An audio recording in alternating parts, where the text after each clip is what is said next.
Bonjour YouTube, comment ça va? Aujourd'hui, vidéo un peu particulière, c'est une vidéo tuto qui est un complément par rapport à une vidéo que je vais sortir demain si tout se passe bien. Donc j'espère que vos cloches sont activées pour être notifié quand cette vidéo là va sortir. Et dans cette vidéo-ci, je vais vous dire comment partitionner votre disque dur. Alors il y a deux méthodes. Une première proposée naturellement par Windows, mais qui a un inconvénient qu'on va voir tout à l'heure. Et une deuxième qui nécessite d'installer un logiciel gratuit grâce à Dieu et qui est pour le coup beaucoup plus complète et pratique. Donc voyons ça. Oh, et avant de commencer, avant d'effectuer toutes ces manipulations là, assurez-vous d'être en compte administrateur, sinon vous n'aurez pas les droits d'accès pour gérer les disques. La première méthode, comme je vous l'ai dit, est proposée naturellement par Windows, et pour ça il vous suffit de faire un clic droit sur le bouton démarrer, aller sur gestion des disques, et là il y a une fenêtre qui va s'ouvrir avec vos différentes partitions. Là j'ai une seule ligne parce que j'ai un seul disque dur physique dans mon ordinateur. Si par exemple vous avez deux disques physiques, un SSD, un HDD par exemple, ou n'importe quoi, vous aurez deux lignes. Donc a priori ici vous avez une seule partition. Comment faire pour la scinder? Faites un clic droit sur la partition en question, puis allez sur réduire le volume. Vous allez réduire le volume de cette partition là pour créer un espace libre qui va servir pour créer la nouvelle partition que vous voulez créer. Vous avez la quantité d'espace que vous pouvez réduire. Bon, moi pour l'exemple, par exemple, je vais réduire disons 5 Go, donc 5000 mégas. Vous appuyez sur réduire et là a priori vous devrez avoir un espace non alloué qui s'est créé. Maintenant, avec cet espace non alloué là, vous faites un clic droit, vous appuyez sur nouveau volume simple et là un assistant de création de volume simple va s'afficher. Vous faites suivant et là on vous demande la taille de disque dur que vous voulez créer. Comme j'ai libéré un espace de 5 Go, l'espace non alloué là est de 5 Go, l'espace maximum qu'on vous propose est donc aussi de 5 Go. Bon, moi je vais utiliser tout ça pour vous montrer l'exemple. Vous appuyez sur suivant. Vous pouvez sélectionner la lettre du disque ici là. Suivant encore pour savoir si vous voulez formater ou ne pas formater. Bon, suivant pour vous si vous préférez. Puis vous appuyez sur terminer.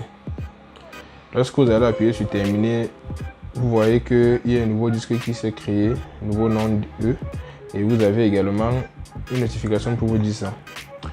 Maintenant, moi je n'ai pas besoin de ça. Supposons que je veux supprimer la partition ici là. Je fais un clic droit et j'appuie sur supprimer le volume. On me donne un avertissement et je dis oui, le volume est supprimé. Maintenant je vais ajouter l'espace que j'ai supprimé là sur mon ancien disque D. Je fais un clic droit et j'appuie sur étendre le volume. J'appuie sur suivant. On me demande de choisir le volume que je vais étendre. J'ai 5000 mégas de libre, donc 5 Go, donc je peux augmenter avec tous les 5 Go là. J'appuie sur suivant et puis je termine et là j'ai relié ça avec mon disque D. Donc voilà la première méthode, mais elle a un inconvénient. Supposons que vous scindez ça un disque C, un disque D, et après quelques jours d'utilisation vous vous rendez compte que l'espace du disque C n'est pas suffisant.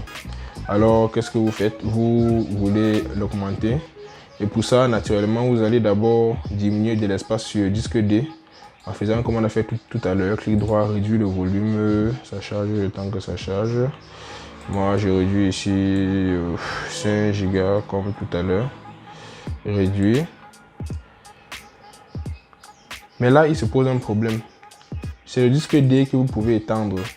Si vous faites un clic droit sur le disque C, vous ne pouvez pas étendre ce volume. Pourquoi? Parce que l'espace non alloué n'est pas à côté du disque C. Tant qu'il y a un espace, tant qu'il y a une partition entre le disque que vous voulez augmenter et l'espace non alloué, vous ne pouvez pas augmenter le disque en question. Donc pour pouvoir augmenter ça, il va falloir supprimer la partition D, ce qui est très embêtant si vous avez des données à l'intérieur ou alors si vous avez installé des programmes. C'est là qu'intervient la deuxième méthode qui nécessite d'installer un logiciel. La deuxième méthode nécessite donc d'installer un logiciel gratuit qui s'appelle AOMEI Assistant Disk Pack. Bon, j'ai oublié le nom, mais c'est quelque chose dans ces eaux-là. Je vais vous mettre un lien en description où vous pouvez télécharger le logiciel en question. Vous le téléchargez. Au moment de l'installation, on va vous proposer de prendre une version payante pour plus de fonctionnalités. Ne la prenez pas, on n'en a pas besoin. La version gratuite a tous les outils dont on a besoin. Donc vous la téléchargez, vous l'installez et vous devriez avoir ça. Vous avez donc un rapide aperçu des différentes partitions. On a les 3 petites partitions dont le système a besoin qui ne nous intéressent pas.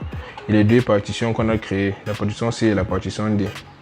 Pour augmenter C, comme tout à l'heure, on va d'abord diminuer le volume de D pour prendre cet espace-là et le mettre sur C. Pour ça, on va faire un clic droit, puis appuyer sur redimensionner, dimensionner la partition. Là, on va la réduire, pardon. On va la réduire. Et on va faire OK. Bon, vous regardez le nombre de gigas qui va rester pour ne pas faire d'erreur. Et on va faire OK. Là, on aura maintenant 3 partitions, on va dire. Un C, un D et un libre. Et là, maintenant, vous pouvez augmenter C. Pour ça, faites un clic droit sur C. Faites fusionner les partitions. Vous sélectionnez C et vous sélectionnez l'espace non alloué que vous venez de créer. Maintenant, vous appuyez sur OK. Là maintenant vous voyez à quoi ça va ressembler. D qui est là, ici que vous avez augmenté. Maintenant vous appuyez sur appliquer. On va vous donner un bref aperçu de ce que ça va faire, les opérations qui vont être effectuées. Et vous cliquez sur exécuter. Bon, je ne vais pas cliquer sur exécuter parce que je n'ai pas besoin de faire ces manœuvres. Mais sinon, chez vous, la machine va redémarrer, faire le processus de traitement. Et ensuite, vous aurez un disque C augmenté. Voilà donc les 2 méthodes que vous pouvez utiliser. La vidéo est donc terminée. Vous connaissez la chanson, like, abonnement, cloche, partage, commentaire. Ciao, à la prochaine.